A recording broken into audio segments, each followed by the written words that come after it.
Praise lord. December 23వ తేదీ 2020. ఈరోజు దేవుని వాగ్దానం.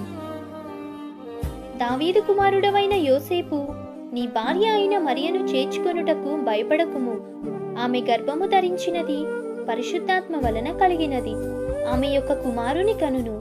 మత్తయి సువార్త 1వ అధ్యాయం 20వ వచనం. దేవుడు ఈ లోకంలోకి రావాలంటే ఆయనకు ఒక పవిత్రమైన పాత్ర కావాలి.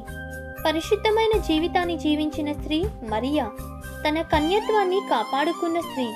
ఆమె జీవితంలో ఒక్క మచ్చ కూడా లేదు. యేసుక్రీస్తు ప్రభువును ఈ లోకానికి అందించిన ధన్యత కేవలం ఒక్క స్త్రీకి మాత్రమే దొరికింది. కానీ యేసయ్యను హృదయాల్లో మోసే ధన్యత ఈనాడు ఆయన యందు విశ్వాసముంచు ప్రతి బిడ్డకు దేవుడు అనుగ్రహిస్తున్నాడు.